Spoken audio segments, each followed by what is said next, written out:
Hi friends, எல்லோரும் good morning. இந்த படித்து முடிச்சுட்டு வேலை இல்லாதவங்க, அப்புறம் வீட்டில் சும்மா இருக்கிறவங்க, இவங்க எல்லாருமே ஏதோ ஒரு வேலை வேணுன்ட்டு ரேபிடோ, ஊபர், பை டாக்ஸி ஓட்டுறாங்க. ஓகேங்களா?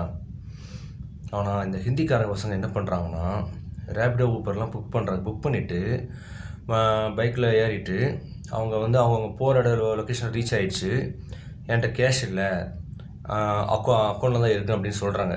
நம்மளும் நம்ம கியூஆர் கோட் அனுப்பி பே பண்ண சொல்கிறோம். கியூஆர் கோட் அனுப்பி பே பண்ண சொன்னோம்னா அவங்க அக்கௌண்ட்லேருந்து பணம் போக மாட்டேங்குது. கேட்டால் என் அக்கௌண்ட்டில் ஏதோ ப்ராப்ளம், நான் என்னோடய ஊருக்கு போய்ட்டு உங்களுக்கு அனுப்பிவிட்றேன்னு சொல்லிட்டு ஃபோன் நம்பர் கொடுத்துட்டு போயிடுறாங்க. நம்மளும் நம்பிக்கையாக நம்புகிறோம். ஆனால் ஒரு நாள் 2 நாள் ஃபோனுக்கு ரெஸ்பான்ஸ் பண்ணுறாங்க. அதுக்கப்புறம் என்ன பண்ணுறாங்கன்னா, நம்ம ஃபோன் பண்ணால் நம்பரை பிளாக் பண்ணிடுறாங்க. அதனால் நான் என்ன சொல்கிறேன்னா, ரேபிடோ, ஊபரில் ஹிந்திக்காரங்க பசங்க யாரும் ஏறினாங்கன்னா கையில் கேஷ் இருக்கா, இல்லை ஜிபே ஒர்க் ஆமான்னு கேட்டு வண்டியில் ஏற்றுங்க, இல்லைன்னா ஏற்றாதீங்க. சரிங்களா?